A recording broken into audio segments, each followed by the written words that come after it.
Well, UP Chief Minister Yogi Adityanath is addressing a public rally in Hamirpur, Himachal Pradesh. Let's get across. Ram भक्त ही राज करेगा दिल्ली के। बहनों और भाइयों, 500 वर्षों का इंतजार समाप्त हुआ। अयोध्या में रामलला विराजमान हुए और अयोध्या में राम मंदिर में 500 वर्षों का इंतजार समाप्त हुआ। पूरा देश, पूरी दुनिया प्रफुल्लित थी। जहां कहीं भी सनातन हिंदू धर्मावलंबी है, अभिभूत था। अभिभूत इस बात के लिए था कि अपनी आंखों से अपने रामलला को, भगवान रामलला को अयोध्या में विराजमान होते हुए देख रहे हैं। लेकिन बहनों और भाइयों, एक जगह लोगों में शोक की लहर भी थी और वह थी कांग्रेस में। कांग्रेस पार्टी मौन थी। कांग्रेस पार्टी ने अयोध्या का आमंत्रण ठुकरा दिया था। कांग्रेस ने कहा, आज भी कांग्रेस के बुद्धिदाता कहते हैं अयोध्या में राम मंदिर का निर्माण नहीं होना चाहिए था। इनके सहयोगी कहते हैं अयोध्या में राम मंदिर का निर्माण बेकार हुआ। हमने कहा, भाई राम मंदिर का निर्माण तो श्रद्धालुओं की उपस्थिति बताती है कि अच्छी हुई है, लेकिन तुम्हारी बुद्धि बेकार हो गई है, इसलिए तुम राम मंदिर को बेकार कह रहे हो। बहनों और भाइयों,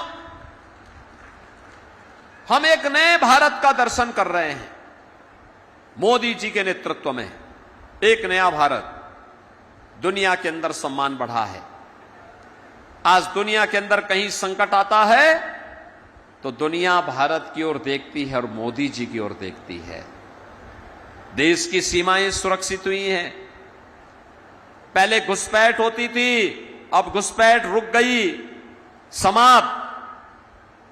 और अब तो आतंकवाद और नक्सलवाद भी देश के अंदर समाप्त।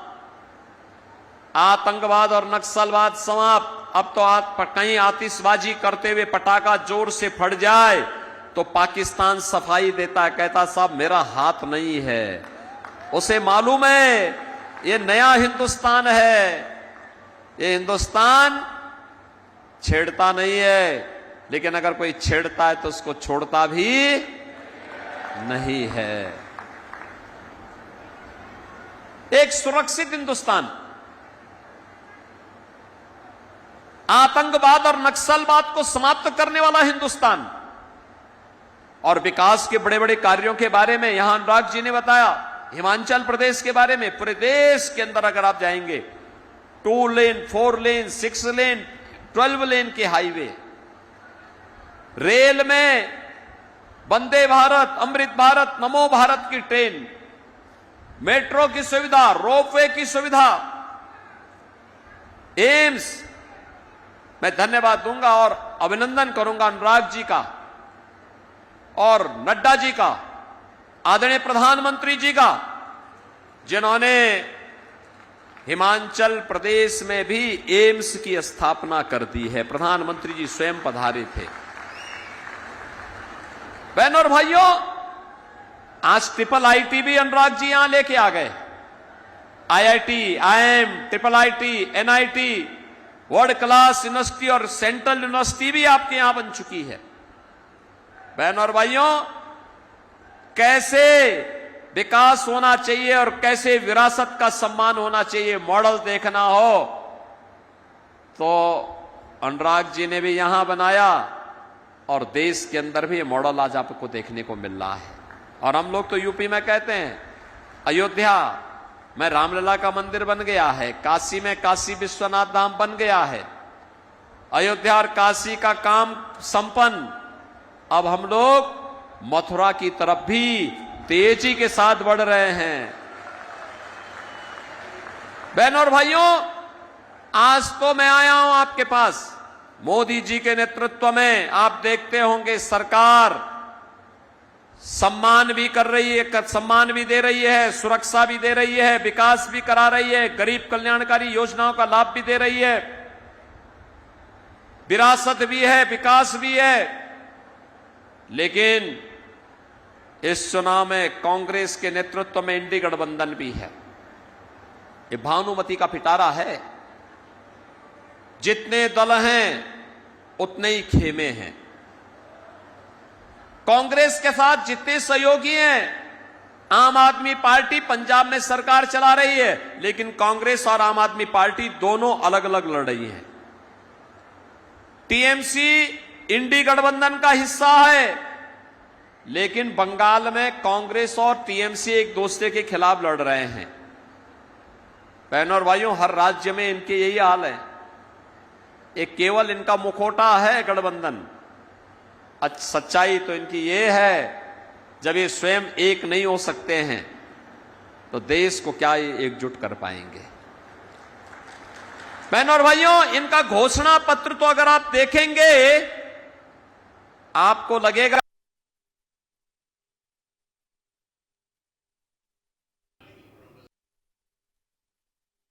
कि सबसे प्राचीन, सबसे पुराने राजनीतिक दल का नहीं, बल्कि किसी मुस्लिम लीग का संस्करण इनके साथ आ गया है और मुस्लिम लीग का दस्तावेज कांग्रेस आज प्रस्तुत कर रही है। कांग्रेस कहती है सत्ता में आएंगे तो पर्सनल लॉ लागू करेंगे। पर्सनल लॉ लागू करने का मतलब जानते हैं आप? पर्सनल लॉ लागू करने का मतलब, पर्सनल लॉ लागू करने का मतलब तालीमानी शासन। बेटी स्कूल नहीं जा पाएगी, बहनें ऑफिस और बाजार नहीं जा पाएंगी, बुर्का पहन करके घर के अंदर दुपक के रहना पड़ेगा।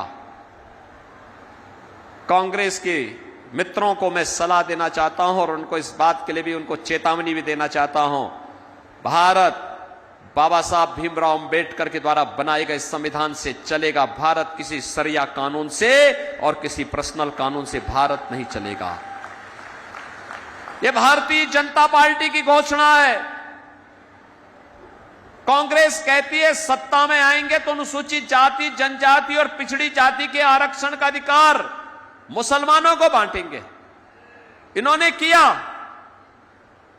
याद करिए, कर्नाटक में कांग्रेस की सरकार है, इसने ओबीसी का आरक्षण वहां पर मुसलमानों को बांट दिया। आंध्र प्रदेश में कांग्रेस की जब सरकार थी, इसने ओबीसी का आरक्षण मुसलमानों को दे दिया। कांग्रेस की जब यूपीए की सरकार थी, तो यूपीए की सरकार में भी जस्टिस रंगनाथ मिश्रा की कमेटी इन्होंने इसलिए बनाई थी जिससे ओबीसी के आरक्षण को मुसलमानों को दे सकें। जस्टिस सच्चर कमेटी इन्होंने इसलिए बनाई थी जिससे अनुसूचित जाति और जनजाति के आरक्षण को मुसलमानों को दिया जा सके। वो तो भारतीय जनता पार्टी ने विरोध किया था। अनुराग सिंह ठाकुर जी उस समय सांसद थे। हम लोगों ने संसद में पुरजोर विरोध किया था कांग्रेस का। हम लोगों ने कहा था कि हम कांग्रेस की मंशा को सफल नहीं होने देंगे। और बहनों और भाइयों, आज अपनी घोषणा पत्र में फिर वे कहते हैं, फिर वे इसी बात को कहते हैं। आज मैं आया हूं आपसे कहने के लिए, कांग्रेस कहती है, राहुल गांधी से किसी ने पूछा सत्ता में आएंगे तो क्या करेंगे, तो राहुल गांधी ने कहा गरीबी हटाएंगे। दादी ने नारा 1970 में दिया था, 54 वर्ष के बाद भी नाती वही नारा लगा रहा है, गरीबी हटाएंगे। आप सोचो, श्रीमती इंदिरा गांधी ने 1970 में कहा था गरीबी हटाने का नारा, लेकिन 54 वर्ष के बाद भी कांग्रेस वही नारा दे रही है। जब पत्रकार ने पूछा कैसे हटाएंगे, कहा एक झटके में हटा देंगे। कहा एक झटके में का मतलब, कहा सभी भारतीयों की प्रॉपर्टी का सर्वे कराएंगे, एक्सरे कराएंगे। एक्सरे करा करके सर्वे होगा और फिर उनके बाप दादों ने, ग्रैंडफादर, फादर, मदर ने जो संपत्ति बनाई है, उस संपत्ति पर विरासत टैक्स लगाएंगे। विरासत टैक्स का मतलब आधी प्रॉपर्टी ये लोग आपसे ले लेंगे और आधी प्रॉपर्टी लेकर के पाकिस्तान, बांग्लादेश और अफगानिस्तान से आए हुए घुसपैठियों में उसको बांटने का काम करेंगे। क्या आप इसको स्वीकार करेंगे? क्या हमीरपुर इसको स्वीकार करेगा? क्या? अरे खून पसीना आपके पूर्वजों का, और डकैती डालने के लिए कांग्रेसी कहां से आ जाएंगे? क्या अब इनको डकैती डालने की छूट देंगे क्या? बहन और भाइयों, कांग्रेस का यह विरासत टैक्स औरंगजेब का जजिया कर है। और मैंने इसीलिए कहा ना, इनका घोषणा पत्र में मुस्लिम लीग आ गई है, क्योंकि औरंगजेब की आत्मा इनके अंदर घुस गई है। अब ये कह रहे हैं कि हम जजिया कर लगाएंगे विरासत टैक्स के नाम पर। For more such videos, subscribe to the NewsX YouTube channel, hit the bell icon.